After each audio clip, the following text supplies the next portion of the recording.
It's Red Eye Radio. Gary McNamara and Eric Harley talk about everything from politics to social issues and news of the day. Whether you're up late or you're just starting your day, welcome to the show. From the Uniden America Studios, this is Red Eye Radio. Hello and welcome. He is Gary McNamara. I'm Eric Harley as we begin a Wednesday. Gary, what in the world is going on? I'm just going to start every show with that. I'll tell you this. This breaking news, Karine Jean-Pierre yesterday, after stating that they did not know that they broke the Hatch Act when she used the term MAGA, has now stated that since they don't know when they break the Hatch Act, she will no longer answer any questions at the White House briefings. That's right. No, this gave her the... See, guys, I told you excuse. Yeah, exactly. Right? After so many... Again, yesterday, if you missed it, we pointed out no one person in history has said the words Hatch Act more than Karine Jean-Pierre. Right. Even as they were coming up with the Hatch Act. Those folks didn't say the Hatch Act. Even Hatch didn't say Hatch Act. Hatch went out to a bar after they did it. Hey, did you hear about the Hatch Act? I heard about the Hatch Act. Quit calling it I don't even want to. But you should be proud. It's the Hatch Act. Yeah, but quit saying Hatch Act. One day people will be. See, he knew. One day people will be saying the Hatch Act too much. Let's not wear it out too soon. And here we are. Oh, my, that was hilarious. Well, we didn't know. It's like for somebody who won't answer any question that's inconvenient. We didn't know. Well, I don't want to violate the Hatch Act. Well, no. Well, if you understand the Hatch Act, it means you're not supposed to get outwardly political. Saying MAGA. Right. No, if she was saying, listen, if you text Joe to 54543... you can donate $10. Now we're talking Hatch Act. But here's the thing, too, is that whole time she wanted to make you and everybody else believe she knew more about the Hatch Act than you did and didn't even know she was already violating it. The other story that made me laugh yesterday was the one that the Starbucks union claims that dozens of stores aren't allowed to decorate for Pride. And this was the union that had come out and said it.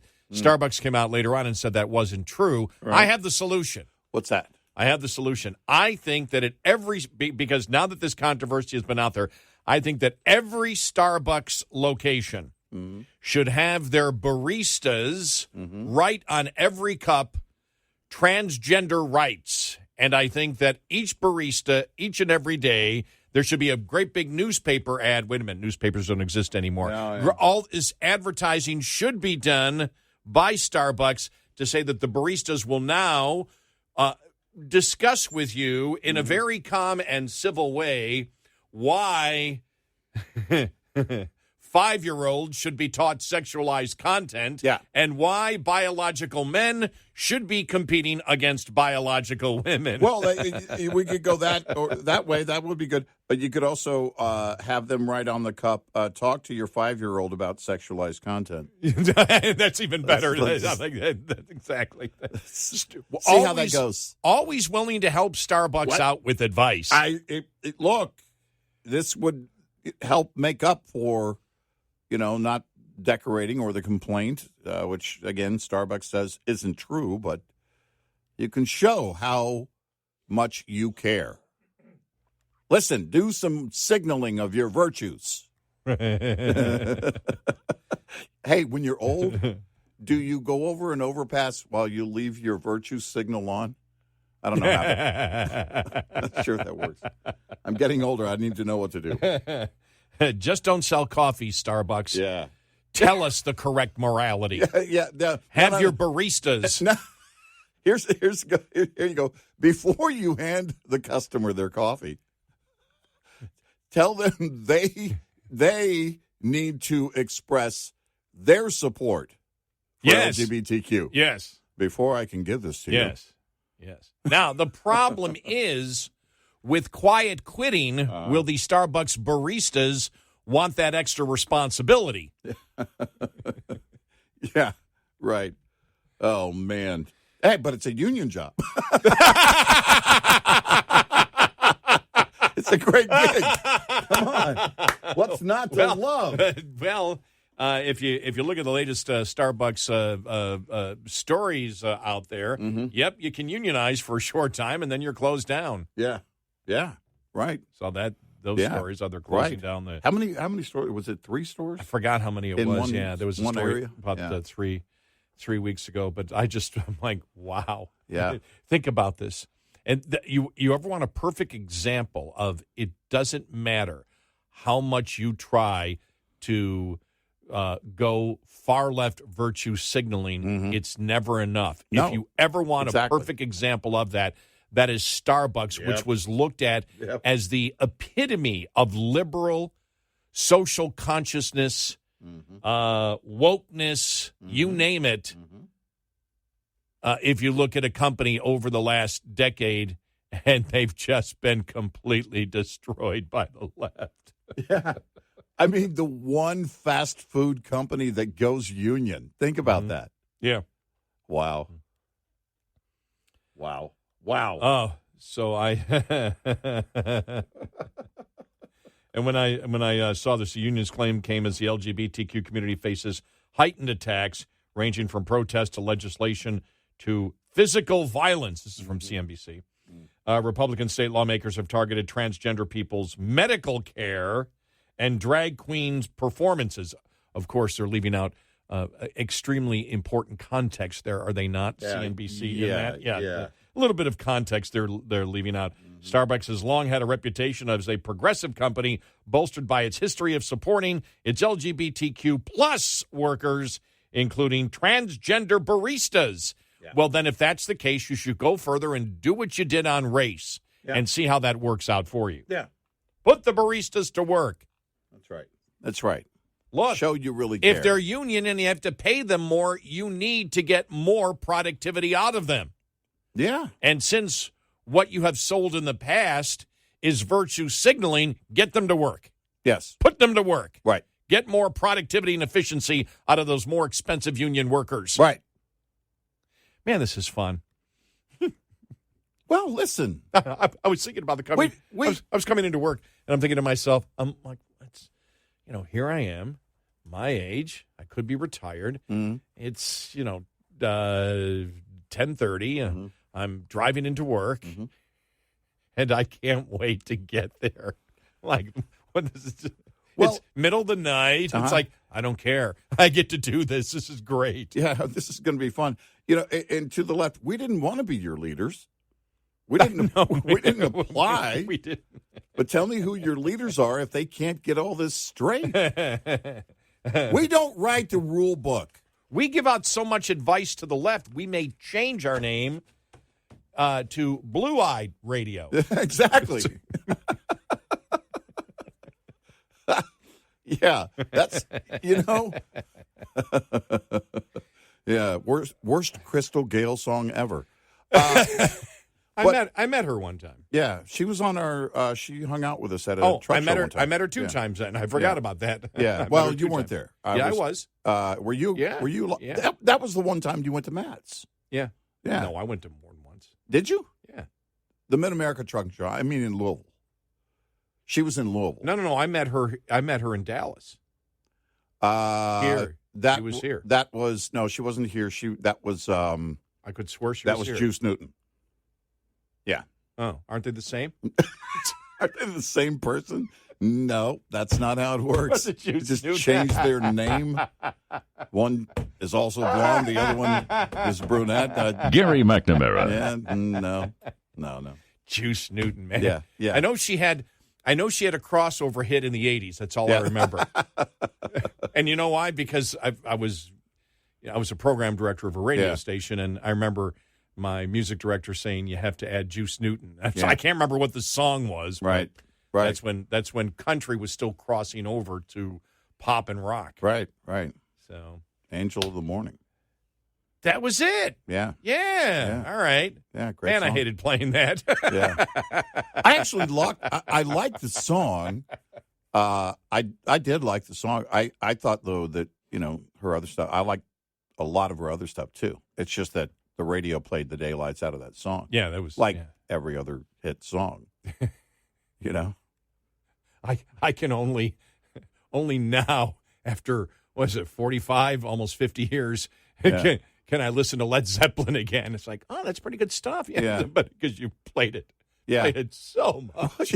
I was watching what they called the outtakes of what is it? It's going to get loud. It's going to be loud, or turn it down, you kids. What the one with Jimmy Page, The Edge, and I've seen and Jack White. Yeah, I almost said Jack Black. Total wrong Jack. Yeah. So he was talking about his equipment and everything, his entire career, and that part of it was only focused on him, as I think it should have been.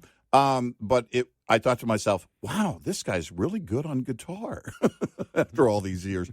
No, it was an eye-opening experience after, they'd been around forever.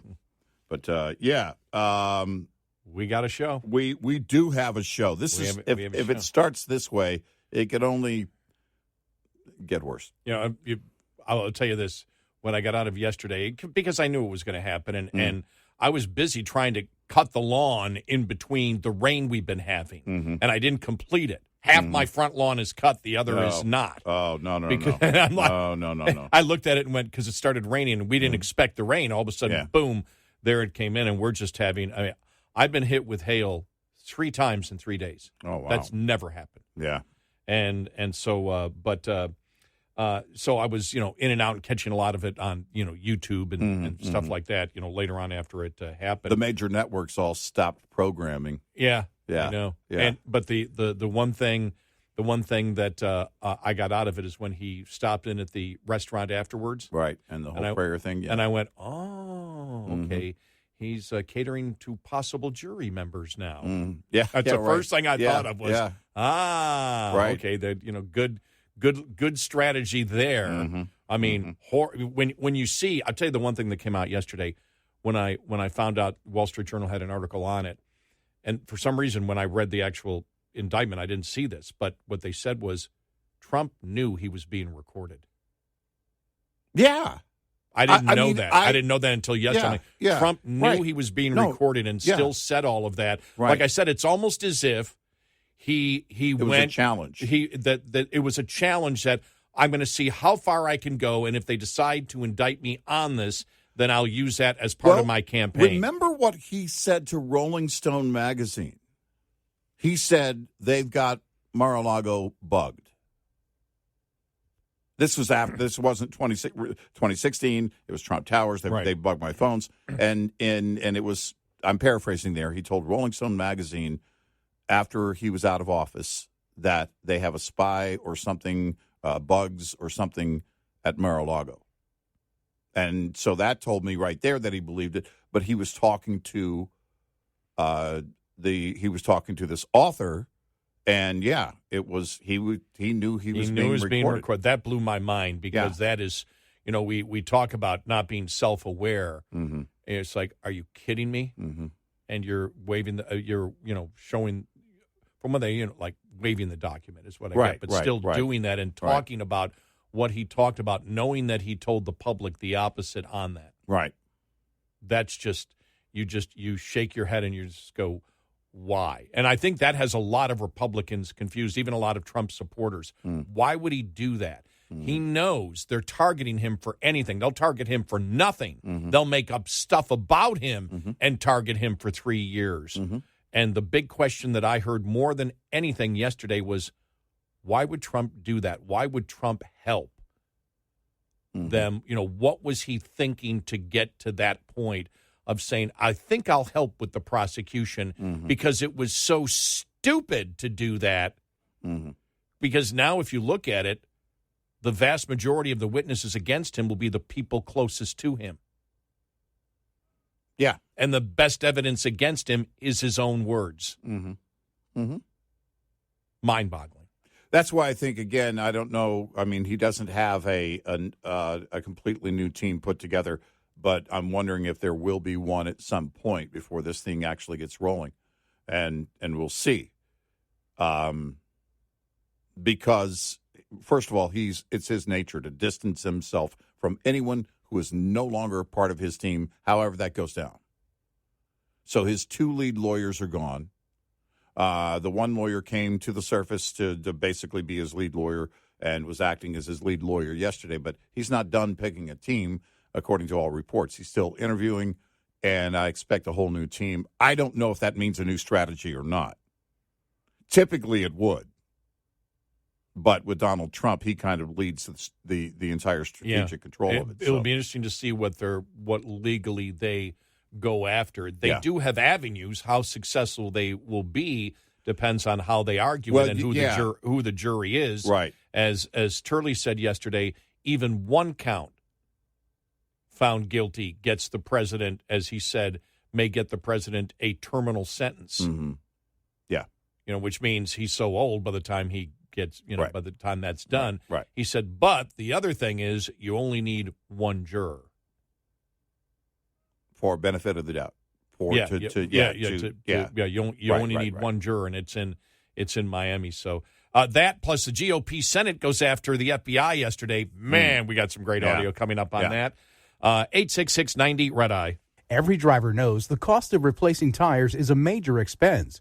What if you could save on tire costs without sacrificing performance or safety?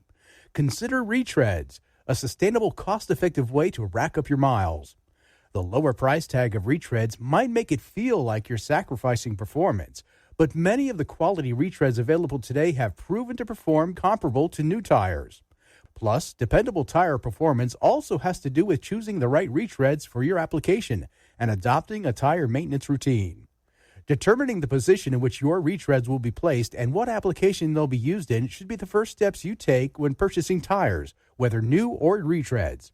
This report is brought to you by Shell Rotella. Shell Rotella, with advanced synthetic technology, is designed to help keep your rig running with more mileage and less maintenance. Coming up, more with Gary McNamara and Eric Harley. It's Red Eye.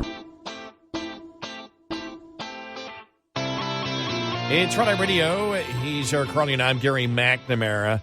I just want to play this audio here. This is Josh Hawley yesterday with the deputy director of the FBI. Who was fired for the lies to the FISA court for the Carter Page warrant?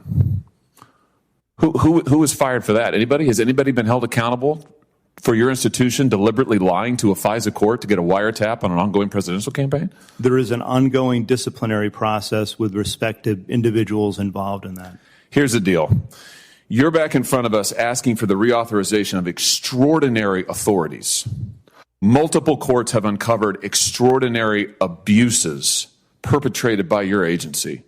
You are at the same time concealing information about serious allegations made against the President of the United States, even as your institution also targets his chief political opponent in an unprecedented way. Why would we ever give you the blank check that you want to continue surveilling American citizens in an improper manner? Why would we ever do that? Senator, we're here to talk about reforms today. I did get confirmation that the query... No, we're not. We're here to talk about the reauthorization of Section 702. Why would we reauthorize it, given your track record of abuse and illegal improper surveillance? There you go. Yeah. We'll get to more of that coming up, plus Ted Cruz, too, on that.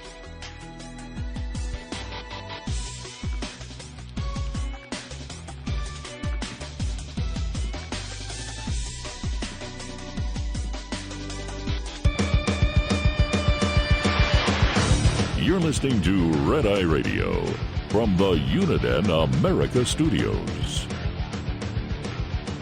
And I'm Gary McNamara along with Eric Harley. Did you turn that down a little bit for me? No. You turned it up? It was blowing straight on me, so I just moved the vent. Oh, okay. Yeah. Because it was getting a little cool in here. Yeah, it's the temperature's fine, but it was blowing straight down on me. It's like, I like my air conditioning, just not directly in my face. All right, you ready to go? All right. I will say this yesterday, the Republicans in the Senate asking some good questions to the assistant deputy FBI guy. Director. Director. Thank you. Very director. Guy. What do you do at the FBI? I'm deputy assistant guy. I'm a deputy guy. Person. the deputy guy. That's what it says on the badge, too. The tiny little badge.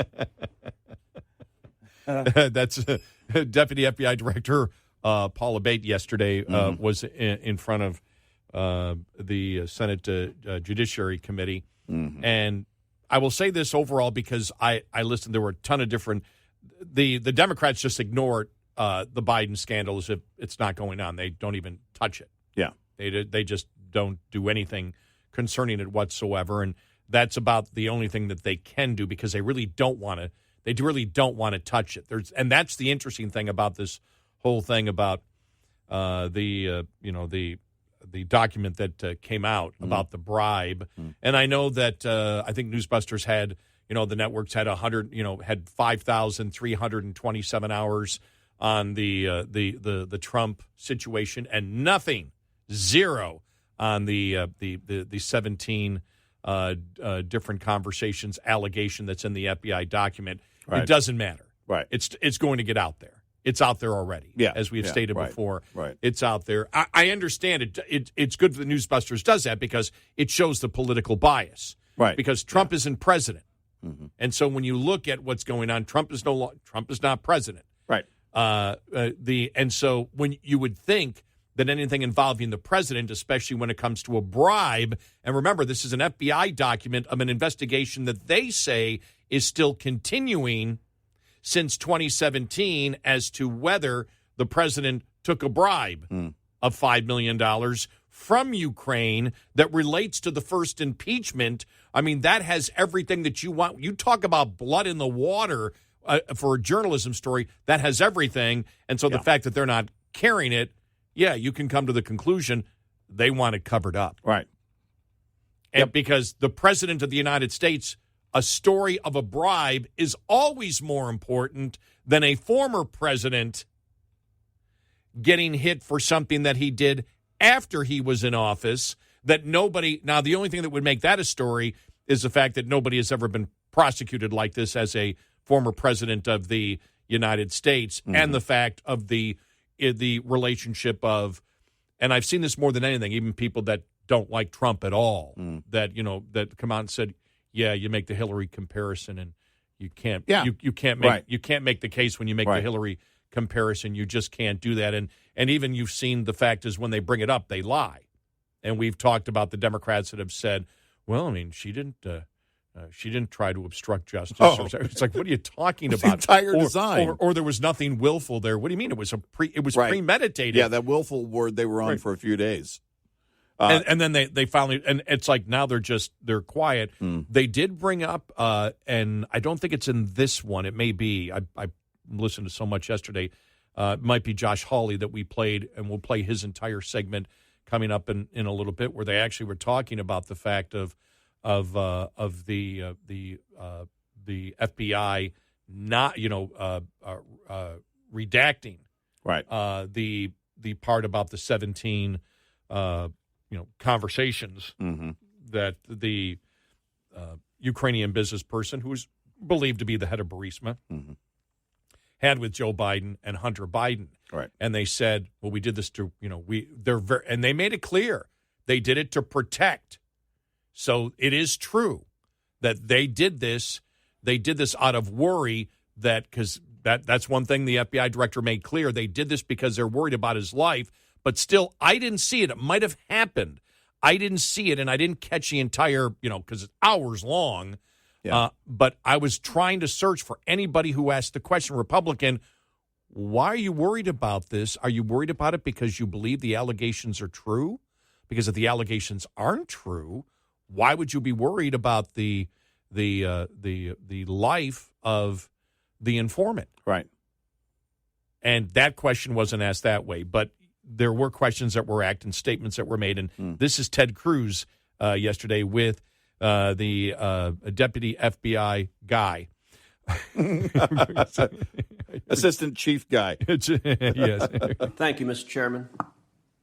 Gentlemen, every day when I'm home in Texas, I hear from Texans who are deeply dismayed about the growing politicization and weaponization of the Department of Justice and the FBI. If you are not, every one of you should be deeply concerned about the damage being done to the integrity of the institutions in which you operate. My office hears regularly from FBI agents and from assistant U.S. attorneys who are likewise concerned about the politicization and weaponization of the Department of Justice and the FBI, and this is profoundly damaging to the rule of law in our nation. Last month, a whistleblower brought to light the existence in the FBI of a report, an FD 1023, in which the informant alleges that President Biden and his family members engaged in a $5 million bribery scheme during his time as vice president. Deputy Director Abate, is it true that the FBI has a report making those allegations? I'm not going to comment on that, Senator. And why is that? I'm just not going to comment on information we received, investigations. Do you owe an obligation to the American people to be candid about evidence of corruption by the President of the United States? This is an area that I'm not going to get into with you, Senator. Well, I understand you don't want to, and that's why people are mad at the FBI, because you're stonewalling and covering up serious allegations of evidence of corruption from the president. Yesterday, Senator Chuck Grassley stood on the Senate floor and alleged that there are 17 recordings of this informant from Burisma, Ukrainian natural gas company. 15 of them are recordings, voice recordings of him talking to Hunter Biden. 2 of them are voice recordings of him talking to Joe Biden. Deputy Director Abate, does the FBI have 17 voice recordings laying out evidence of a bribery scheme? Senator, I would add also that we've worked with the House Oversight Committee. Yeah, this is the Senate. We're the other side of the Capitol. This is the Senate. Do you have those 17 recordings? I'm not going to comment on any investigative matters, Senator. See, that's the problem. The FBI, and I've had this conversation with Chris Wray too, this is why you are damaging the institution. The American people have a right to know whether there is serious, credible evidence that the President of the United States took a $5 million bribe. And by the way, if it's false, Chairman Durbin just rolled his eyes. If Chairman Durbin were interested in the rule of law, we would have a hearing on these allegations. But of course, the Democrats don't want a hearing on these allegations. And to be clear, if the allegations are false, you know who could disprove them? Joe Biden. He could call for this to be released publicly. But the FBI is stonewalling. Would you agree? Two things, Senator. No one's stonewalling. The 1023 you just said you refused to answer the question. In response to a subpoena. Okay, then why did you refuse to answer my question? The pertinent information is there, and I reject your assertion that the FBI is politicized. Why did you refuse to answer my question? I just answered your question. Okay, so yes, you have a 1023. Do you have the 17 recordings, yes or no? I'm not going to get further into that. So you're stonewalling. You can't say I'm not refusing to answer your question, but I won't answer your question. I'm going to answer within the parameters that we operate in. Here. That's the problem. The FBI has right now an unlimited hubris that you believe you are unaccountable. You don't believe you're accountable to the United States Congress, and you don't believe you're accountable to the American people. And you are doing damage. The FBI is a great institution. When I go home to Texas, people ask me, should we abolish the FBI? Now, I tell them no, because you have heroes and patriots working for you that are catching child predators, that are catching terrorists. But you're sitting there happily erecting a wall to protect Joe Biden. Will you provide to this committee, not the House, the Senate Judiciary Committee, will you provide the FD 1023 and will you provide the 17 recordings so we can assess what is the evidence, the specific credible evidence that Joe Biden personally took a $5 million bribe from a foreign national? Senator, we will work with this committee, you and other members, to provide the information within the parameters of the process. Will you provide the FD 1023, yes or no? I will take that back, and we will work with our So team. you're not answering that. Will you provide the 17 recordings? We will take that back, and we'll work with you. So you're not answering that either. Did you investigate in any way, shape, or form these allegations? Senator, once again, I'm not going to comment. So on you're not going to say investigating. whether you did your job? We do our job to the very best of our ability. Well, not here. You're not answering a single question to the American people. And you may think this is esoteric. I promise you, millions of Americans are concerned. You know who isn't concerned? Not a single Senate Democrat. We're going to go through this whole hearing. Not one Democrat will ask a question about this. You know who else isn't concerned? The corporate media, who is joining with the Democrats in covering up this evidence. If Joe Biden is innocent, the evidence should be made public and demonstrate that he's innocent. But if he is not, is it true this informant who alleged that he personally took a bribe was an informant the FBI had relied upon previously in other investigations? Yes or no? Senator, in each and every investigation that we have, all the work that we do, I asked you the yes or no expectation question. is that every logical avenue of investigation be pursued I asked you a to yes its or no fullest. question. Are you going to answer it? Yeah, I'm answering your question. Was the informant one you had relied on previously in other investigations? Yes or no? Senator, we run down every piece of information. Every You're not lead, answering it then. You're refusing to answer objectively, it. So you're refusing to answer the to question. the fullest extent possible. You're refusing to answer the relentlessly, question. Is that and correct? aggressively in all instances. Senator, your It's time is disgraceful. It's disgraceful, Deputy Director Abate. So there you go. He's calling him Abate when Senator Kennedy said, "Is your name? What's your name?" He said Abate, and he said yes. So it's one or the other, just so you know.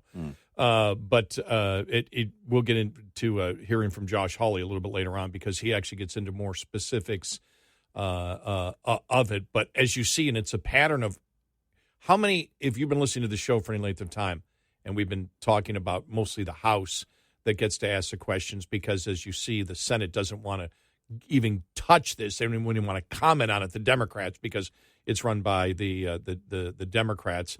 But as you see, he's not going to answer any questions. Nobody's going to answer any questions. Nope. No, he's not. Nope. Even information that we know is true from the House. They've released it to the House. The House has come out and said, Comer's come out and others come out and said, here's what's in the document. And very basic questions about yes or no. It's public. Did you investigate this? Won't answer. And that's not divulging any methods. No, it's not. No. It's not. That would not be divulging any sources. Yes or no? That's the rot that permeates the management of the FBI. Yes. On full display. 866-90-RED-EYE. Lines open for your calls. 866-90-RED-EYE on Red Eye Radio.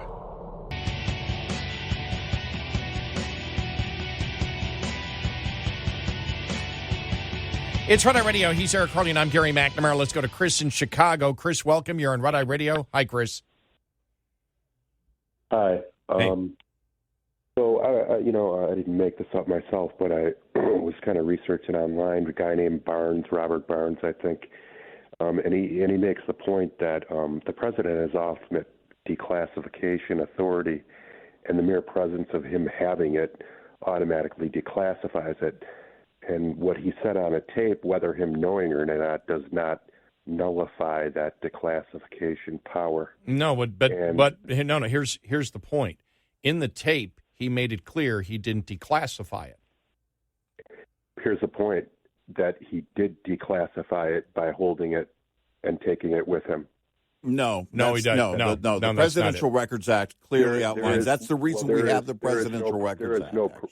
No, that would be that's incorrect. No, the source you got it from is either wrong or you interpreted it wrong. That's wrong. Maybe you guys don't know the law, but this guy's a constitutional lawyer. Well, I don't care. It doesn't I matter. don't care. I don't care what he is. He's wrong. Simply by taking it doesn't declassify it. Yeah. That's That's BS. not how that works. No, you don't sit there. And that was the whole point where he stated where it was stated. And I don't know. I don't believe that Robert Barnes said exactly what you said. Yeah. You can declassify it, but the problem is he made it clear that he did not declassify it, and he can't declassify it afterwards. Right. he made the case, I didn't declassify it. You're Right. saying and he also because said that I can't Right. do it now. Right. I had the authority to do it then. I And you're don't also have the saying authority. because he took it with him, it's automatically declassified. No, that's absolutely that's false. false. You're making stuff up.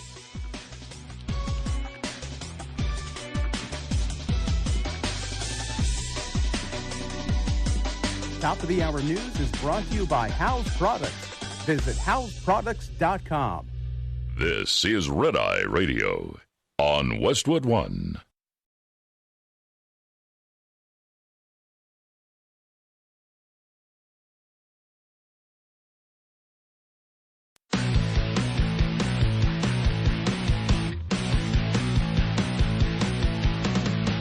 Now, it's Red Eye Radio. Gary McNamara and Eric Harley talk about everything from politics to social issues and news of the day. Whether you're up late or you're just starting your day, welcome to the show. From the Uniden America Studios, this is Red Eye Radio.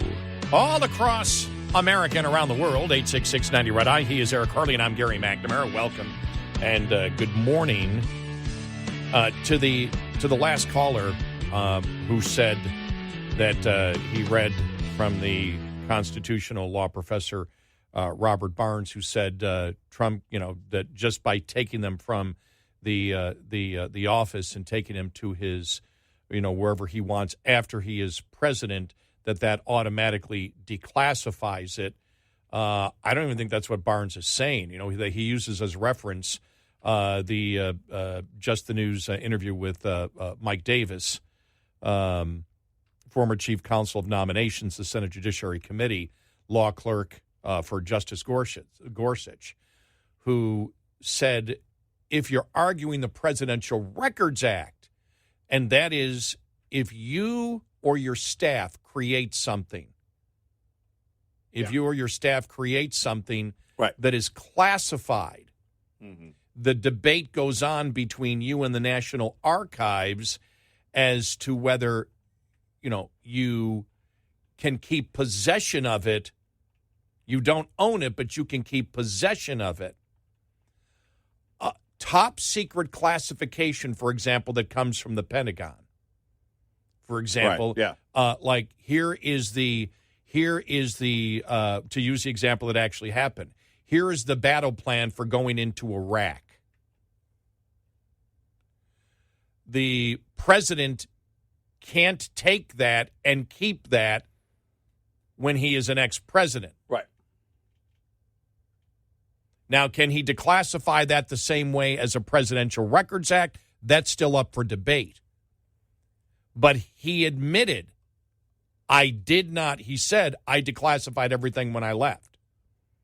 And then is caught on tape, knowing he is being taped, stating, I did not declassify this. That this is basically top secret. That is, and that's why the Presidential Records Act is not even being argued here. Where the tape matters, what he's saying on the tape matters, is intent. He could be, let's say he's wrong.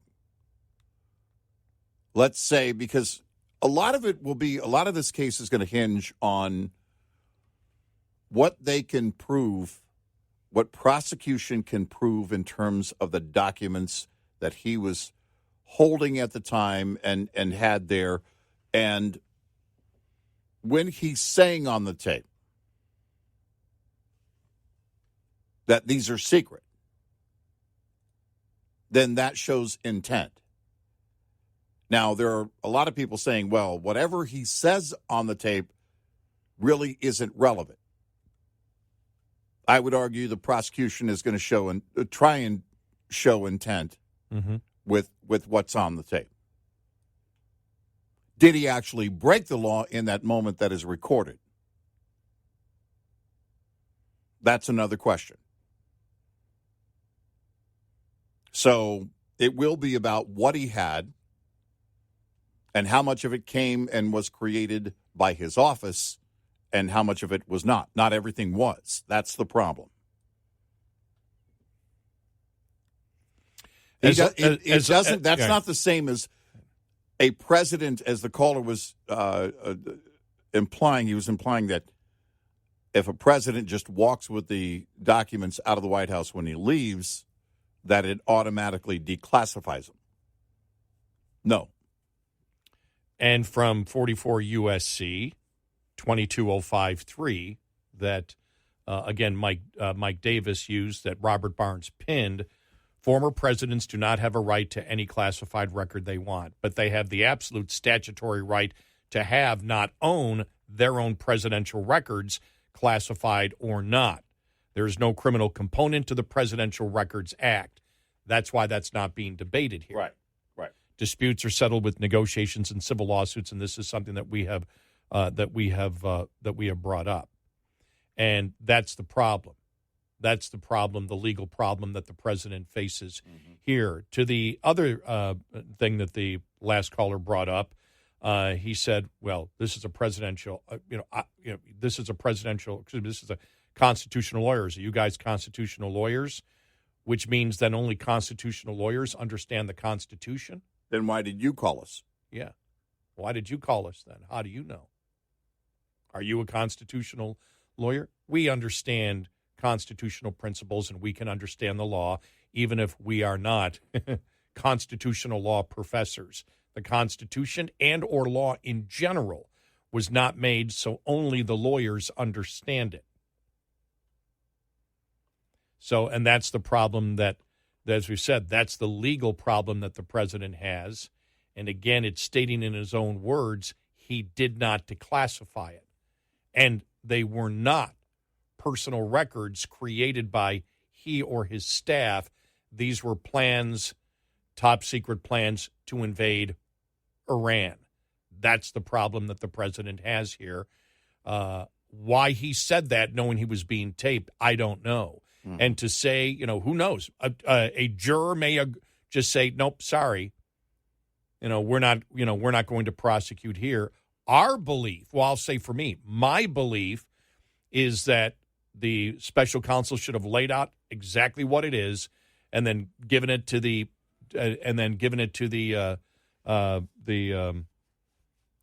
attorney general, and then lay out everything about what was there. You can't prosecute in this case politically because of the standard that was set a few years back with Hillary Clinton. That's why you can't do it. Because Hillary Clinton, you can't make the case that it's a Presidential Records Act. You can't debate the Presidential Records Act versus the Espionage Act with her, because she was not President of the United States. She was Secretary of State. And it was premeditated. So, no, do I believe this should go forward? No, I don't. No, I think this is overreach. I think they should. Well, number one is the other thing is it's overreach because there was no, from what we know, not even from the prosecution, there is no intent to commit a crime by having the top secret documents. Hillary's intent was to commit a crime, which was to avoid the Freedom of Information Act. Right. I can't tell you why Trump did everything that he did. It doesn't make any logical sense why you would do it. But motive, I think, is always important in a crime. All right, what was the criminal element? What was he attempting to do? Right. Now, when it comes generally to classified records, it doesn't matter according to the law. But the politics of it matters tremendously, especially when the pattern is, unless you were using those classified records to betray your country. That really, and that's why they didn't prosecute Hillary, even though they know that bad actors, which means foreign countries, probably Russia and China, got into it and got top secrets out of it. They still didn't prosecute because that was not her intent. Her intent was to avoid the Freedom of Information Act. So her intent in breaking the law was to break another law, and still she wasn't prosecuted. Trump isn't near that standard. Right. But did he break the law by having that document and admitting that he did not declassify it? Yeah. unless it's artificial intelligence, his voice, but we know that's not true because he's not making that argument. But to sit there and say it's not a problem for him, if you're using that as your defense, it's not a problem for him saying, I didn't declassify it. This is top secret. I should have, but I didn't, but here it is. You're killing yourself. Well, again, you have audio of what I think the prosecution is going to try to do to establish intent. Yeah. And where, look, he was blatantly aware that these were top secrets and that they weren't declassified. He never declassified them. I mean, I think that's where they're going to go. And we'll see if they're successful with a jury. I really don't know.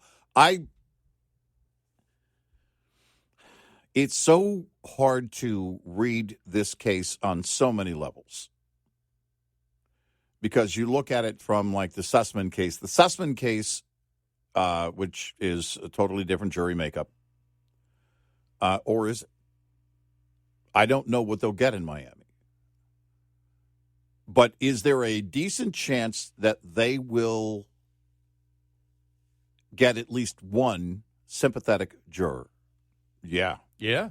Especially given the way Really that the election went in 22 in Florida and how that entire state went red. And this may get up to the Supreme Court, Yes. where the Supreme Court redefines and or not redefines, but clearly defines the Presidential Records Act Yes. versus the Espionage Act. Right. That Right. may Yeah. happen. Yeah, right. But talking about current law right now as it exists, that's where his problem lies, to the last caller. Right. Now, they may try and use these points that are being made, his defense attorneys, and it may work, and say that, he has the ultimate authority as long as the moment he's in the White House and he's walking out. I don't know that that's going to work. Is it enough to create any doubt? We'll see. You've got to get this through a jury. Yeah, and that's the problem. Because there is not going to. I sense there is not going to be a deal. Did you wonder when they decided to do it in Miami whether the goal is to bring it to trial and have one juror hold out and then finally drop it, but put Trump through this process over the next couple of years? Oh yeah. In order to taint him publicly. Yeah. No, I think so. I think That thought went through my head because I went, why did they go to Miami? Mm-hmm. Why are they doing it in Florida? Mm-hmm. Because the odds are much greater. A D.C. jury? Well, a D.C. jury? The death penalty. Yeah. The point at where the documents were found was in Florida. Yes. So, yeah. It would make sense. It makes sense that the case is going to be in Florida. But I think it does work in their favor in terms of creating a possible situation that could take a while and then go nowhere. Look, already he has a what the media is calling a Trump-friendly judge. I try not to put too much weight into that. Or if I were a defense attorney, I would say that's not a negative, but it's certainly, we can't weigh it as a positive just now. It's neutral because you don't know how it's going to go. And it really comes down to the jury that you get. It comes down to the case that they're trying to make against you. Now, here's something that's in the back of my head to the last caller that may give the last caller hope, is that the Supreme Court comes in and says that the Presidential Records Act, that even though it isn't defined top secrets in the Constitution, that the Presidential Records Act, that Congress cannot dictate, what the president's authority is over top secret documents. I'm saying that's a possibility. I don't I'm saying that's. I won't say it's a possibility. That's a thought that went through my head based on the War Powers Act. Yeah. Even though every administration follows the War Powers Act, every administration, Democrat or Republican, say Congress can't, tell now. But it's designated in the Constitution that the president is commander-in-chief. Yes. But when it comes to top secrets, when it comes to that, the idea though is not. I think I don't know, because I can see the back and forth on that. The idea is that once the president is no longer president, then they don't have that authority. Right, exactly. And which is the idea of the Presidential Records Act. Right. And it is not to control the behavior of a current president. It's to control the behavior of a former president. And but then you draw the line of, well, wait a minute, where did the action start? And by the way, if he ordered the documents to be moved to Mar-a-Lago in this case, while still president, that is, at that point, up to that point, how much of that is crossing the line when he is commander-in-chief? Still, up until that last minute. Who was the guy in the Clinton administration that went in and actually took documents out? Oh, what's his name?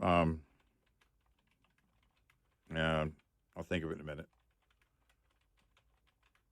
That, by the way, that's another one that should be used as a example of well, he was prosecuted in a way, but it was it was it was a slap on the hand. Mm-hmm.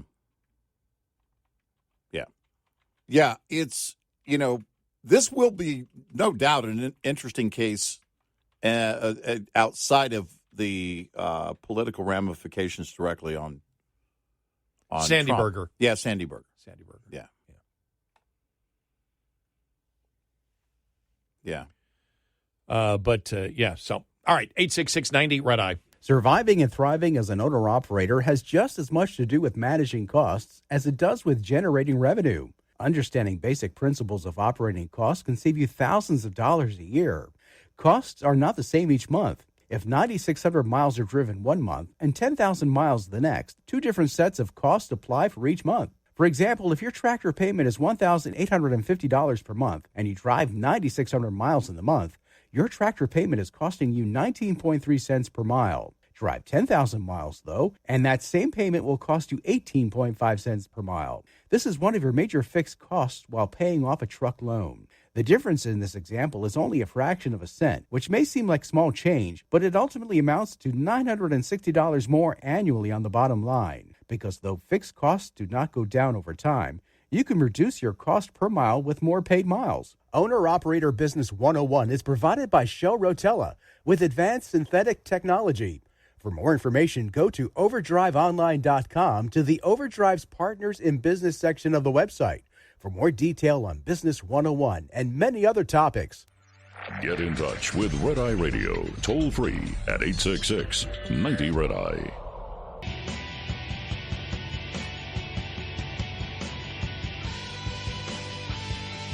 It's Red Eye Radio. He is Eric Hurley, and I'm Gary McNamara. Coming up following the bottom of the hour, we will get to Josh Hawley, who goes after the FBI deputy guy. Assistant Muckety Muck. Yes, and more on the Trump situation. Interesting article written by Rich Lowry yesterday was in the New York Post, also National Review, against the pride flag. Whoa!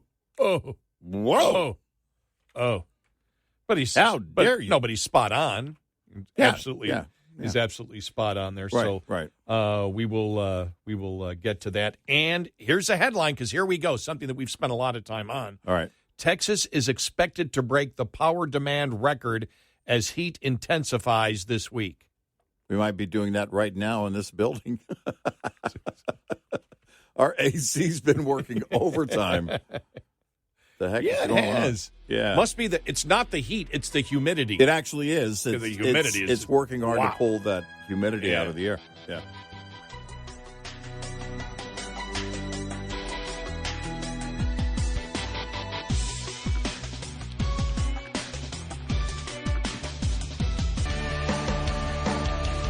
Gary McNamara and Eric Harley taking your calls. 1-866-90-RED-EYE. And he's Eric Harley, and I'm Gary McNamara, 866-90-RED-EYE. Well, the Senate GOP had a shot at the FBI yesterday. The deputy, one of the deputy assistant directors was there, and we had played earlier Ted Cruz. This is Josh Hawley, and this is interesting because they get into a couple of things that we've been talking about. Thank you, Mr. Chairman. Mr. Abadi, let me just stay with you. You just started to answer Senator Blackburn's question that not releasing the 1023 or talking about it as a matter of life and death, question of life and death, you said. Explain.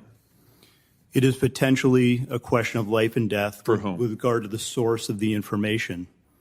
So now we've confirmed that the document exists. That's progress because the FBI director initially denied that it exists. Why did he do that? We have already and previously acknowledged the existence of the documents. Yeah, after you first denied it. Now, when a member of this committee read it, right, the FBI director, let's just get the record straight. The FBI director initially said it doesn't exist. Then Senator Grassley said, I've read it.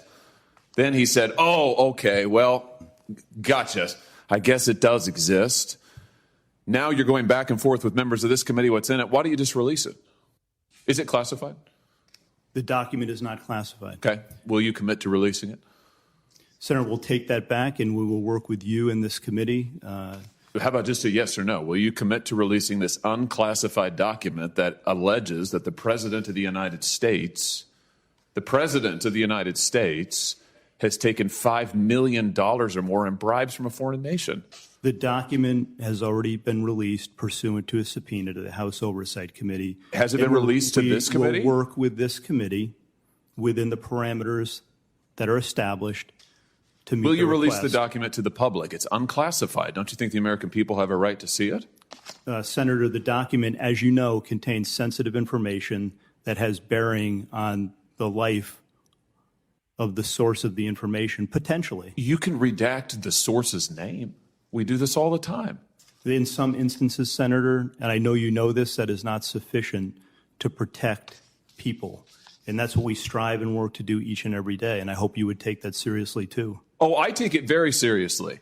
But I also take seriously the fact that your institution has repeatedly abused its authority, has repeatedly targeted political opponents. Your institution is the one that went to the door of pro-life protesters with SWAT teams to try and intimidate people because of their speech. Your institution is the one that treated parents as domestic terrorists because of their speech. Your institution is the one that, according to the court, the FISA court, ran 278,000 unwarranted, probably illegal queries on Americans, right?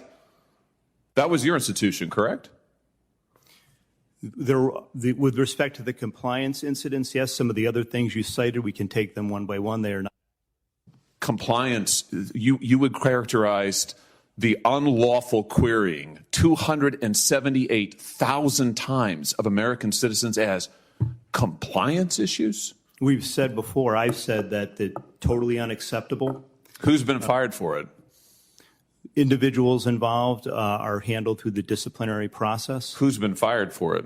We have, in the case of the unintentional instance where something similar happened, we have fired people in the past. Wait, I'm sorry. What does that word salad mean? The unintentional instance where what does that mean? Who's been fired for the 278,000 times that you improperly or illegally queried the database for American citizens? Anybody? When we find intentional incidents. Were you saying that the 278,000 queries were unintentional? I believe that's correct. Wow, 278,000 times American citizens' information was queried by your agency unintentionally? That's your testimony? I would want to go back and check that, Senator. But well, that's what you just told me. My understanding is that the vast majority of that's different. You just said it was. You just said it was unintentional. Now it's the vast majority. Which is it? Do you know? I would want to go back and check it. So you don't know? My understanding is that likely all were unintentional. Likely all. So first it was all of them, then it was vast majority. Now it's likely all. So you don't know is the answer to the question. I don't know the answer as we sit here today, but I will Could have find out. started And I with will that, get back to probably. you. Who was fired for the lies to the FISA court for the Carter Page warrant? Who was fired for that? Anybody? Has anybody been held accountable for your institution deliberately lying to a FISA court to get a wiretap on an ongoing presidential campaign? There is an ongoing disciplinary process with respect to individuals involved in that. Here's the deal. You're back in front of us asking for the reauthorization of extraordinary authorities. Multiple courts have uncovered extraordinary abuses perpetrated by your agency. You are at the same time concealing information about serious allegations made against the President of the United States, even as your institution also targets his chief political opponent in an unprecedented way. Why would we ever give you the blank check that you want to continue surveilling American citizens in an improper manner? Why would we ever do that? Senator, we're here to talk about reforms today. I did get confirmation that the query... No, we're not. We're here to talk about the reauthorization of Section 702. Why would we reauthorize it, given your track record of abuse and illegal improper surveillance and political targeting? Why would we do that? Why would it be appropriate for this body to do that? We've made significant reforms and implemented corrective measures. We've seen significant progress as a result of that, Senator. The queries that you mentioned early were, in fact, unintentional. That's what I was just told by my counterpart. That is an amazing... The earlier question. So your testimony is the 280,000 queries of American citizens was unintentional. That's your final answer? That's how they were assessed by that team that did the review. I'm not satisfied with that. That's why we've implemented further measures, as I announced earlier today. Yeah, I don't believe that at all. And frankly, we've heard from your agency 1,000 times that you're going to do better, will do better.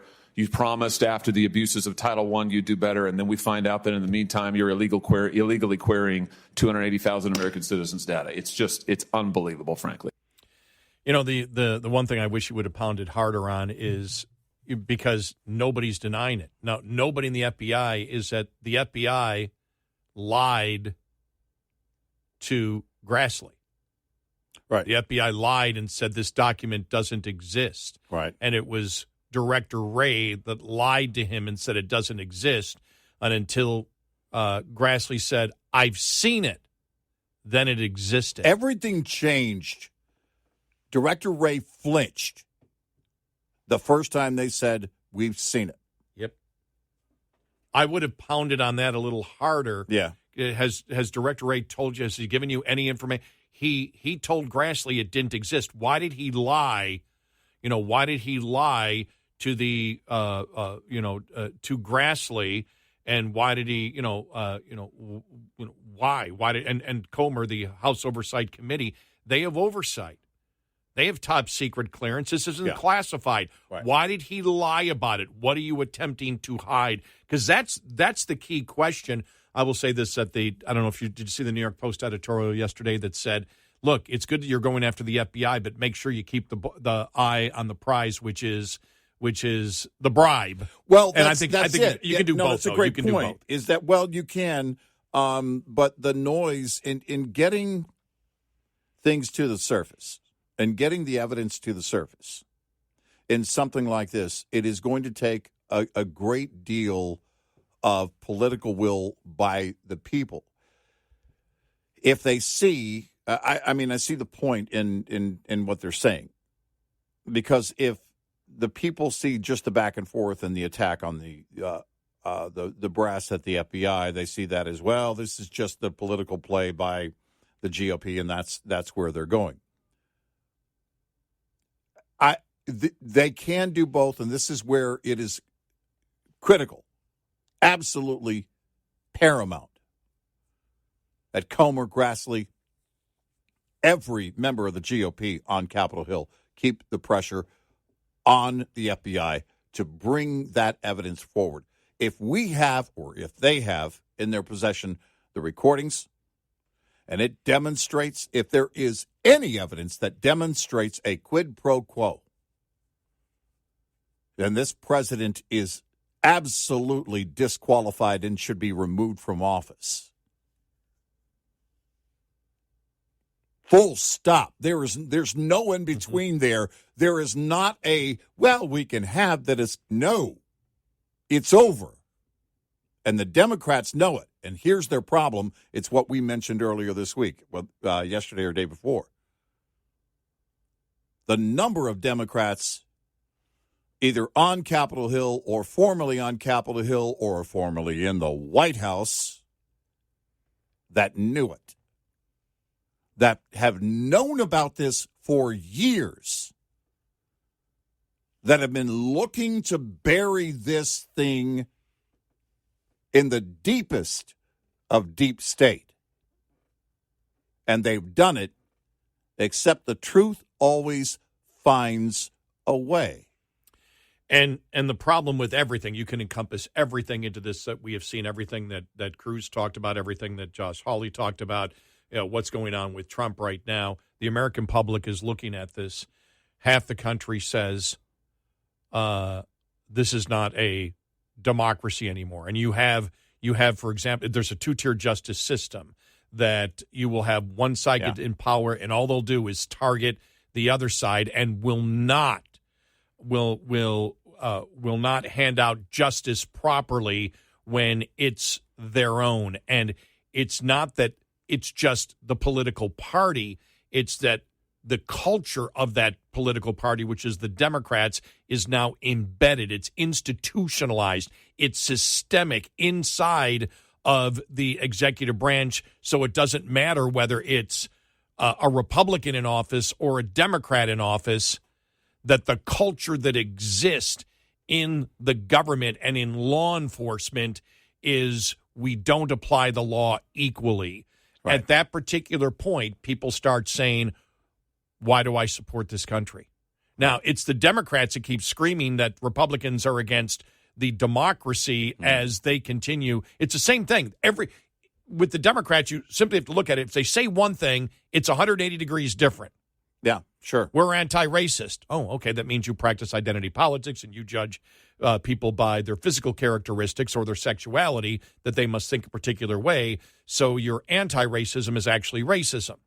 Yeah. Right. Antifa, as we know, Antifa's not anti-fascist, they're fascist. Mm-hmm. Yeah, and the border isn't secure. Right. I mean, everything that they talk, just take the opposite and go with it. And that's what's happening in this country right now. And it couldn't be worse than it is right now. And I think the cherry on the top of it is going after Trump. Again, he makes it easy by the things that he says to go after him. I don't know why he did what he did. But the fact is, it's still a two-tier justice system when you look at, for example, Hillary and probably what we will see come out with Biden. Yeah. And remember, neither of them were president when the things that they did took place, right? Including you can't a lot of the, say that they had the ultimate authority, right? And even the top secret stuff, right? Yeah, that's it. And look, the left absolutely would love to, whether it's people like Brennan or Comey or all these people, that have been in charge at the FBI, CIA, or wherever. They would absolutely love to build greater distrust in the system because they absolutely want to destroy the foundation of this nation. They want to and have been chipping away at the very cornerstone, which is the Constitution, from the beginning, and harder to the point that they now want to, if you don't disagree with your child about something sexually related, you are being abusive. Mm-hmm. This is where they are. So to build distrust like this through actions like this at the upper level of the FBI or CIA or anywhere is absolutely part of the plan. It's critical to the outcome, they believe. 86690 Red Eye. We'll be right back with more Red Eye Radio with Eric Harley and Gary McNamara. It's Red Eye Radio. He is Eric Harley, and I'm Gary McNamara. One thing that will happen, though, over the next couple of days, the whole Trump thing will quiet down because nothing's going to be going on. Did you see where discovery could take over a year? Just discovery on this case alone. Well, I mean, I because if you look at it, you ask yourself, okay, you've got to go through every single thing, every single item. This is why I say, look, I mean, I think it's inevitable that that the team is going to change and all of this is going to, the way that this plays out might we may be here a while. I mean, Discovery, that's a good point. I wasn't thinking of Discovery specifically, but yeah, that's where it really applies in how you now have to go through every single piece of evidence. That's not going to happen in a few days.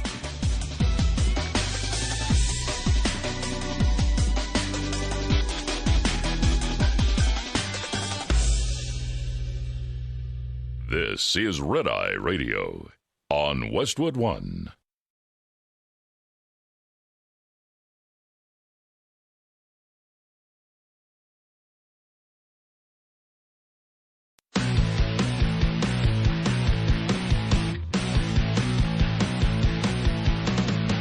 Now, it's Red Eye Radio. Gary McNamara and Eric Harley talk about everything from politics to social issues and news of the day. Whether you're up late or you're just starting your day, welcome to the show. From the Uniden America Studios, this is Red Eye Radio. All across the USA and around the world, we are Red Eye Radio. He's Eric Harley, and I'm Gary McNamara. Good morning. Just reading here from the Wall Street Journal editorial yesterday, the self-destructive Donald Trump. GOP primary voters can benefit from reading the latest Trump indictment and asking what it means for a second Trump term. The facts alleged show that Mr. Trump has again played into the hands of his enemies. His actions were reckless, arrogant, and remarkably self-destructive. This is the same Donald Trump they will get if they nominate him for a third time. Mr. Trump believes he has a right to keep the documents under the Presidential Records Act, and we think, this is the Wall Street Journal, that he is a stronger case than the press claims. By the way, this is the same Wall Street Journal that, remember back then, said, why doesn't Trump promote what he does? Yeah, right. Even though they're not fans, why is he not campaigning? Why is he always off on a different tangent instead of saying, this is what I've done? But it said Mr. Trump believes he has a right to keep the documents under the Presidential Records Act, and we think he is a stronger case than the press claims. But once he received a subpoena for those documents, Mr. Trump should have known he was in legal peril if he concealed them or lied about them. Yet if the indictment is correct, that is precisely what he did. He allegedly suggested to a lawyer, his lawyer, that he could pluck out a page and not turn it over. In the most striking episode, he held up a classified document relating to a war plan in front of his staff and a writer. Incredibly, the indictment says he did this while he knew he was being tape recorded. Mr. Trump said, secret. This is secret information. Look at this. You attack and... They don't have the rest. They just have that. They end the quote there. Right. In the same conversation, he allegedly admitted, and this is on tape, that he had not declassified the document, as he previously told the public he had done with all the documents he retained. This undercut part of his own potential defense. The narcissism and wretched judgment are familiar, but still hard to believe. Exactly what I've said when I read the indictment. I was like, this can't be true. Like, okay, is he debating any of those things? Did he actually, say that? It's like, well, we've got it on tape. This is what he said, and he knew that he was being tape recorded. Yeah. He said, and then they go through the past. Goes, it's also telling how this is how he's been his own worst enemy. It's also telling that Mr. Trump is now struggling to find lawyers to replace the two who resigned last week. How can a former president not find a lawyer? All this fits the pattern that made Mr. Trump's presidency less productive than it could have been. Yes, he was wrong by the false Russia collusion claims, but too often he even helped his opponents there. In 2017, he retained James Comey as FBI director. What did you and I say back then? Get rid of him. Long before everything was falling, we said falling out. Said get rid of him. He's got to be gone. Yep. In 2017, he retained James Comey as FBI director against better advice because he thought he could control him. 4 months later, Mr. Trump undercut his own Deputy Attorney General's explanation for firing Mr. Comey by saying he fired him because the FBI director wouldn't publicly exonerate him. That gave the Democrats the trigger for the Mueller special counsel probe. Yeah. And it just goes on and talks well, about because it. And that was it. Look, knowing just what we knew at that time, it was very clear that you were setting yourself up to be that target. I mean, by allowing Comey to be there for so long, you set up the ability for him to do what he did and bring about the special prosecutor. Now, would a special prosecutor have been assigned anyway? Maybe. But you don't work to that end, and that's the problem with giving anyone the benefit of the doubt in that situation. The problem going forward here is, and I think, making the point on not being able to find attorneys, it goes back to his first campaign. Let Donald be Donald, and I said it earlier, that in most situations that, if a new team comes in, they have a new strategy, but I can't say that here if a new team comes in, a new legal team comes in, because I think that strategy is being dictated by the former president. And there is, because you really have to counsel your client and say, and it was, during all of this reported that one of his attorneys was saying at the time, just turn these documents over to the DOJ and be done with it. You're setting yourself up. And then at that point, he, and again, according to allegations, he and his assistant started hiding some of those documents from that attorney that was suggesting that he cooperate and turn everything over to the DOJ at that time. The point being is that if he gets it, it's likely hard to find attorneys if he is in charge of that strategy.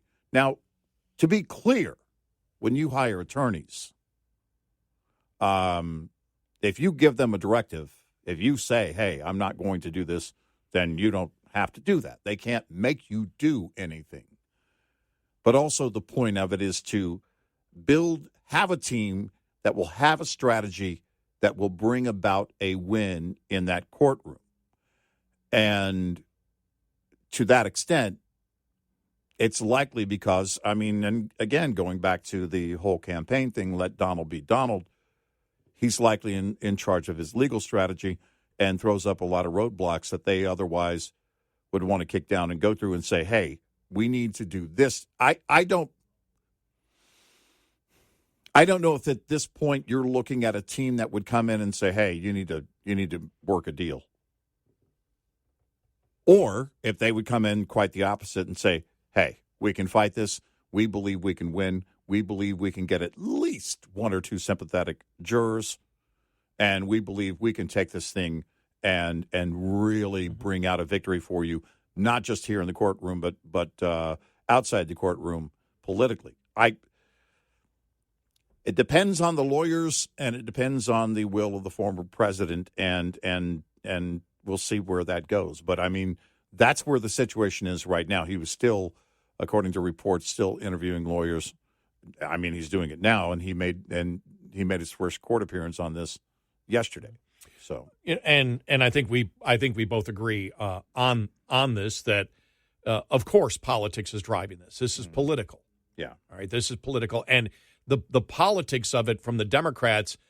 It not only is it politics from them to somehow, as the book that Dershowitz wrote, get Trump, part of it, but the damage that this will cause on top of everything else that we know, the weaponization of the government, whether a Republican or a Democrat is president of the United States, can cause irreparable harm to the United States. Well, I guess everything is repairable, but not for, you're talking decades for the American public. I mean, that's why it's so incredibly dangerous. So you look at it, and is it about politics?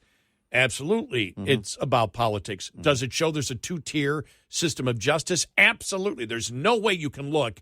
They tried. The Democrats tried. They were blown out of the water this past week. Well, it wasn't willful on Hillary Clinton's part. What are you talking about? She put a private server in her home as Secretary of State in order to not be in the secure system.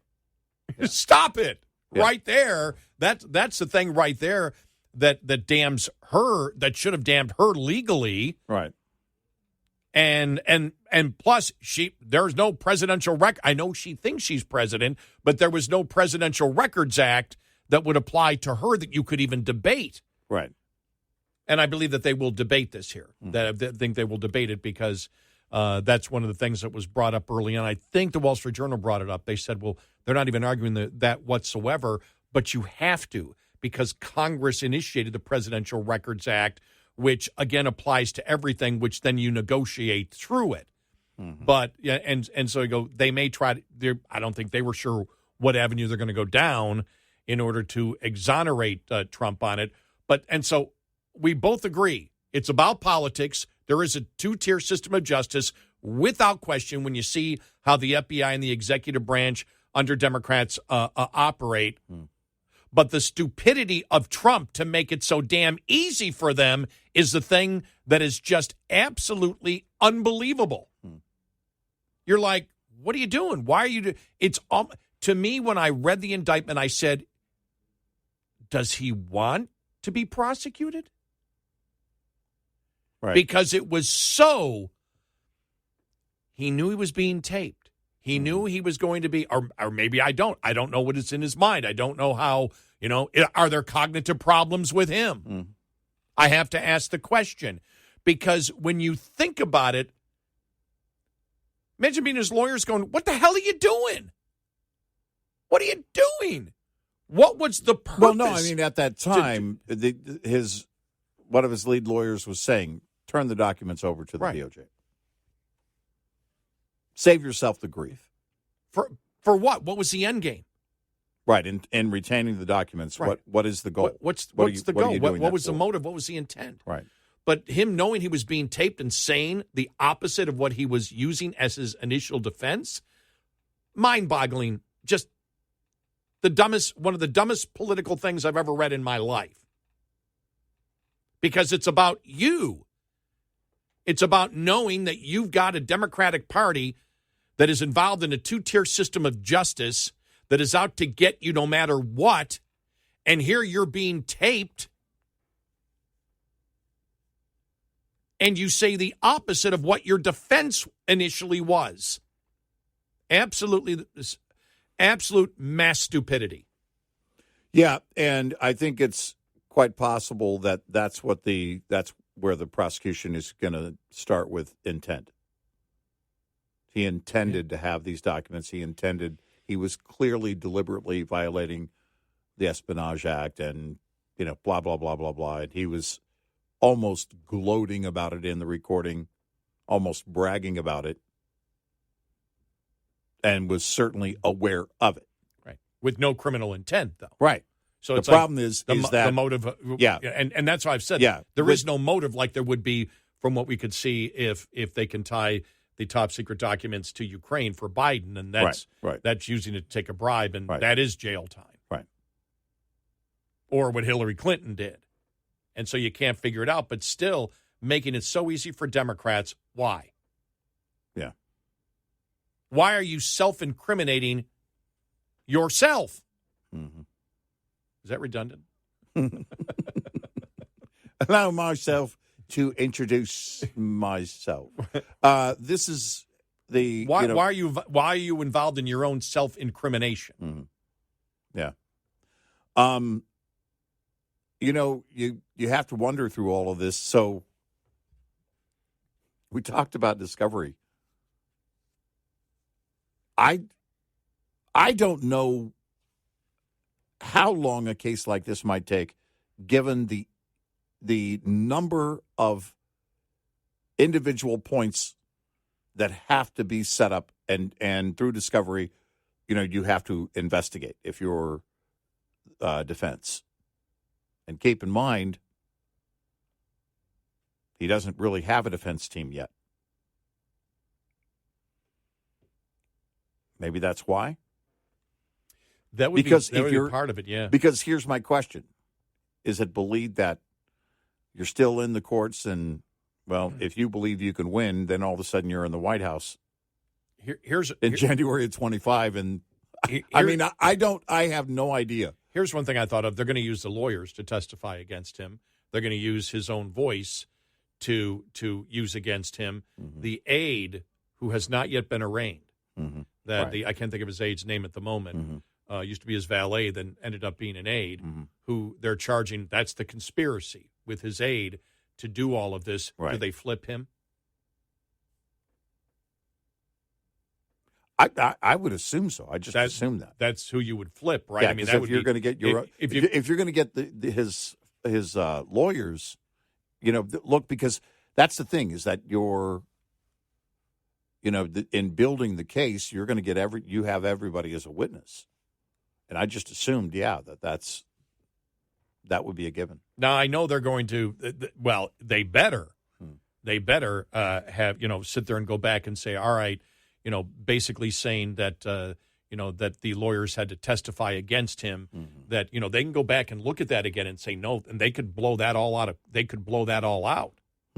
There's a possibility, again, depending on, because the first decisions say no, the lawyers must testify against him, that the attorney-client privilege doesn't hold water. Well, they would have to determine that the lawyers broke the law. If you're going to dissolve attorney-client privilege. And they didn't break the law. They're even admitting they didn't break the law. Right. So is that the key to the case? Could be. Because if that's the case, then they don't have to, because they're acting in the best interest of their client, then they don't have to testify. And in fact, that would violate attorney-client privilege. But does everything that they told the Justice Department... Because the aide is different. If the aide is, again, is involved in knowingly doing something that is illegal, then or not knowing, then that's different. And there is no privilege between you and your top aide that exists. But it does exist with your attorneys, even if they're no longer working for you. That'd be interesting, because I know that's one avenue they plan. They better go down. Yeah, unless they want to give up their law practice and their license and be disbarred and do what Cohen did. 866-90 Red Eye. Coming up, more with Gary McNamara and Eric Harley. It's Red Eye Radio. It's Red Eye Radio.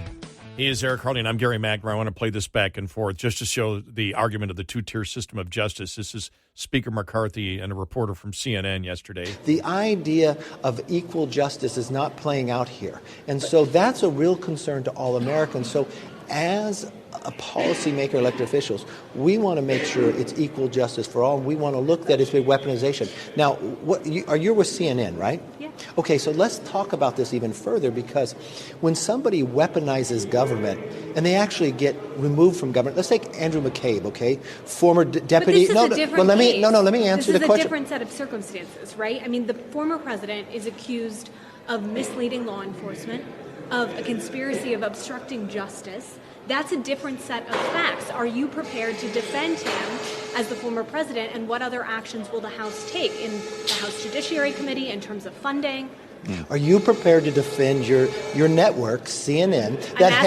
I'm answering your question. You could ask me any question you want, but I'm entitled to answer the question, okay? You can't put words in my mouth. even though your network can hire Andrew McCabe, who was fired from the FBI for leaking classified documents. Did you remove him from your network? No, you continue to put him on to give judgment against President Mr. Trump. Speaker. You also hire Clapper.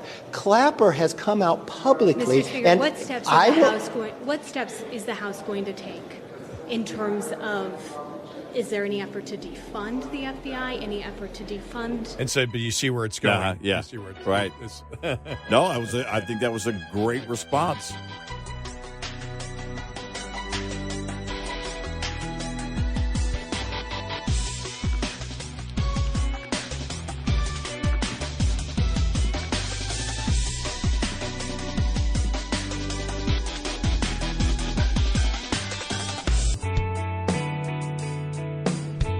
You're listening to Red Eye Radio from the Uniden America Studios.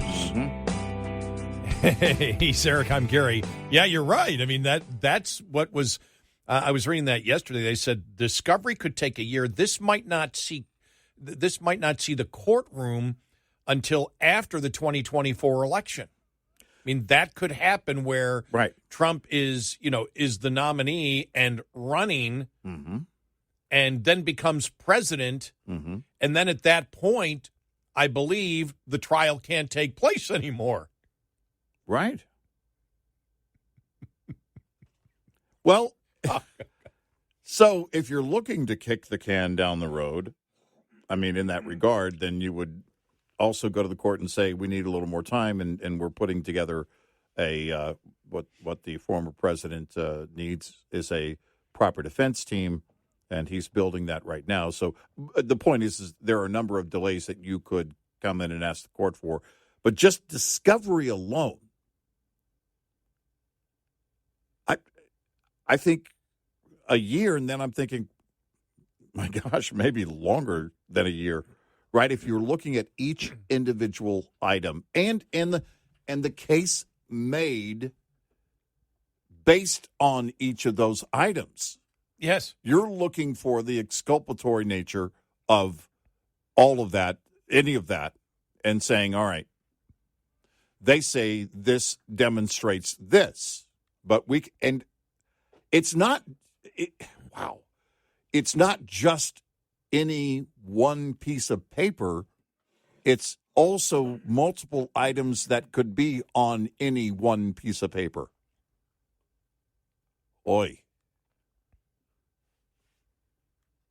Yeah. And then when you look at it, how does the case stand if, let's say, the judge comes in? Because all the motions are going to take place. We want to strike this. We want to strike any testimony that came from his attorneys. That the original ruling from the judge that said that that attorney-client privilege doesn't hold here. Well, even the prosecution is admitting that the lawyers were not part of any conspiracy. Right. So if they're not part of any conspiracy, because if it was determined and they were charged, then you could say, well, it doesn't apply here because they're part of the criminal acts. Right. And so they have to be, we can go after them and attorney-client privilege does not apply here. Because if they go in, you asked earlier, could this be the key? If they go in and reestablish and say, wait a minute, how does attorney-client privilege not apply? If you're part demonstrate to me, right? If you're part of the criminal act, remember Gotti's lawyer got. He wasn't. They didn't go after him, but I can't think of the guy's name. Remember the bald-headed guy? Always reminded me of Don Rickles. Yeah. And he was removed as a lawyer for Gotti, as a lead lawyer for Gotti, by the judge because the judge believed that he was involved in criminal enterprises with Gotti. Now that's different because this is about whether that's just a simple removal, right, not no prosecutorial move, just removing him from So that's not a this is but they're not charging the lawyers with anything. Right. And so where does attorney-client privilege end if you followed directions that you thought were legit and you were doing nothing wrong because you were just doing, your client told you something. Let's take a different case for completely. Your client said, I didn't kill them. I didn't kill that person. And so you go out and say, no, he did not kill that person. And then he gets caught on tape stating, I killed that person.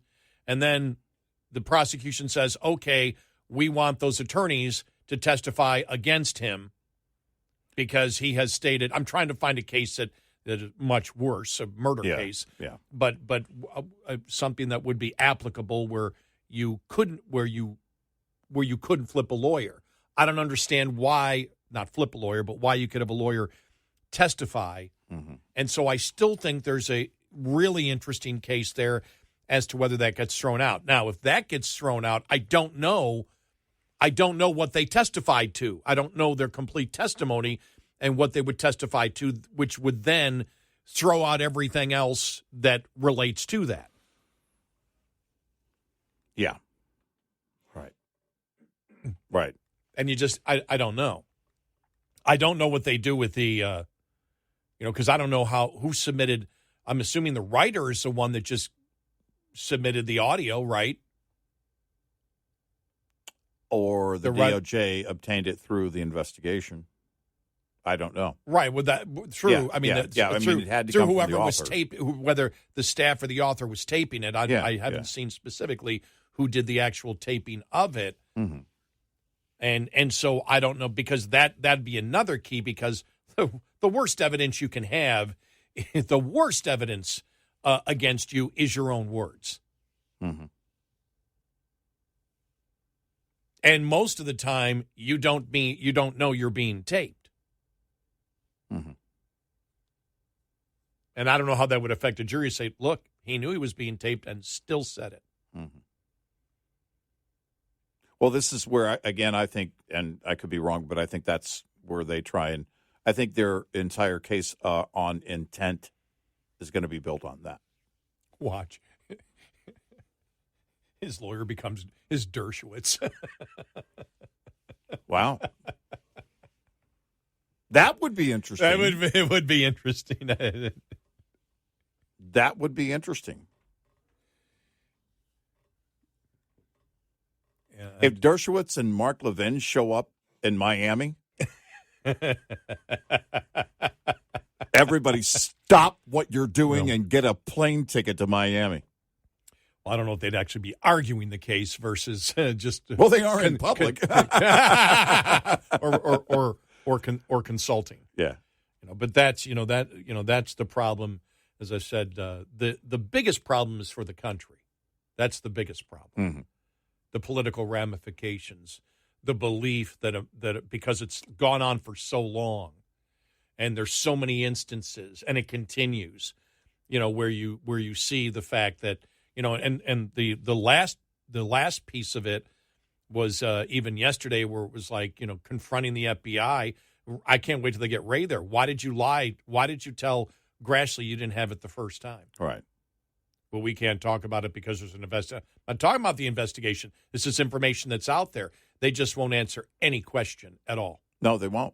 They just won't. And we knew that was going to be the case. It was predictable, but it needs to be. It's just because we know they're going to answer this way isn't a reason to say, well, we won't even bother having them up there, because it has to be on display. Their reluctance, their tone, their attitude here. Their defiance. That when you couple that with everything that they have done there at the upper echelon of the FBI against American citizens, all of that must be on full display. I'll say this, like I said about intellectual property rights and China, when the Trump administration, it looked like was going to take that on. Well, on something like this, it is so much greater. And if we don't put a stop to this now, we never will. Because you think about it, there was the assistant deputy guy and deputy dude. Deputy dude.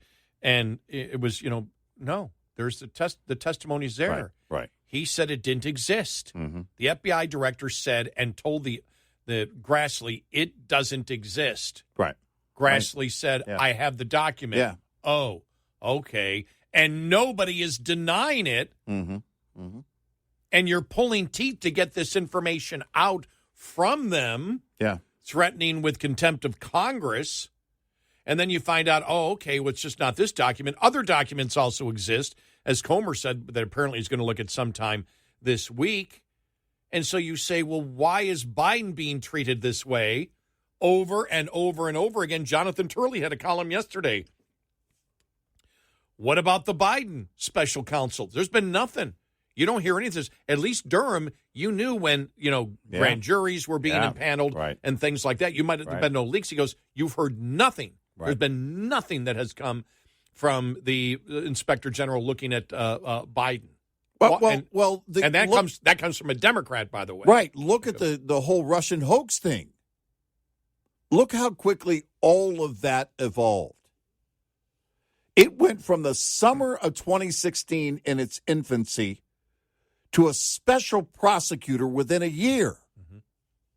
Oh. Did you hear Robert Kennedy Jr. Yesterday? He did an interview with Glenn Greenwald about the Russiagate narrative. What does he think about it now?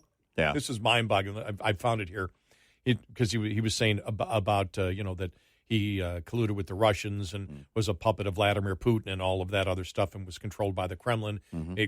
Greenwald asked all that. And Robert Kennedy Jr., I have the quote. I think there was a period in which you're correct about that. I just accepted the mainstream narrative. Part of that is just my own fault for not being skeptical about it, and part of it may have been my natal bias against Donald Trump. I was like most Democrats. I was just happy to hear anything that confirmed my own notion of Donald Trump. The first time I had any inkling that the narrative may not be completely accurate is when I was having dinner with Oliver Stone. And Stone lives about a half mile from where I live, and we had dinner one night with one of his sons, who was a podcaster and political critic, and the two of them, I don't know how it came up, maybe one of us mentioned it, but he scoffed in a way that was very dismissive and had sort of a brief monologue on how there was nothing to that story. So Robert Kennedy Jr.'s mind started to change on the Russia collusion hoax because of Oliver Stone. Yeah. That sounds about right. And now he believes that sounds about right. And then after the Durham report, he goes, no, Trump didn't do it. Trump did nothing to do with it. Well, think about this, though. And that's coming from, and what he was at 20 points with Democrats the other day. Yeah. Does he go to 0 now? Wow. And all of a sudden, Oliver Stone is the voice of reason. Yeah. Oliver Stone and at points, and at times Robert Kennedy Jr. Well, think about all this. It's so bizarre. The two biggest conspiracy theorists all of a sudden who didn't buy find a real conspiracy. Right. Wow. I got to watch Conspiracy Theory again. Oh yeah, Mel Gibson. Great movie. Isn't that a great movie? Yeah, perfect movie. What a great movie. It makes me a bit nervous, but it is a great movie. He is fantastic in that. Yeah. The way he's so paranoid. He's just absolutely. I loved his house. Yeah. Yeah. His apartment, I guess. Not a right. house. Right. Yeah. Great movie. Wow. 866-90-RED-EYE. Lines open for your calls. 866-90-RED-EYE on Red Eye Radio.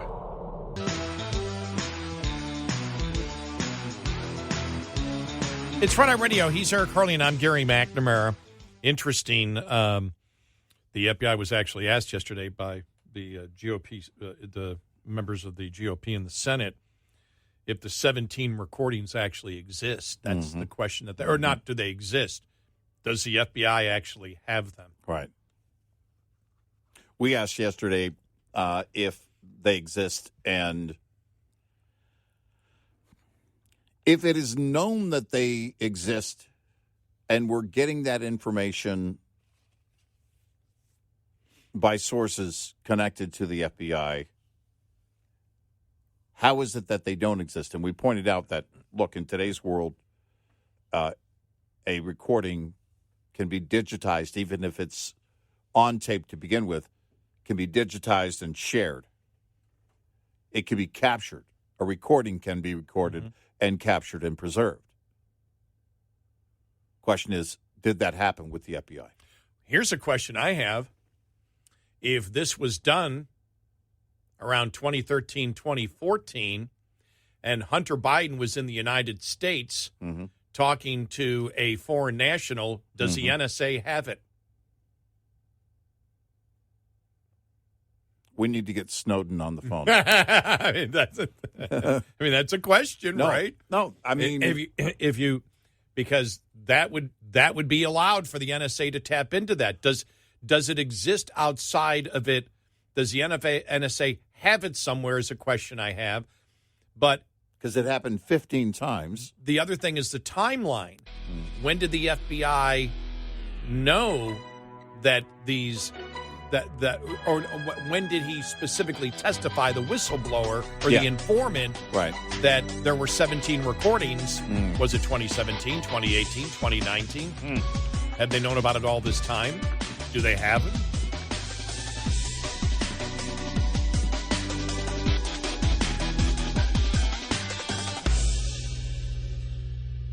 This is Red Eye Radio on Westwood One.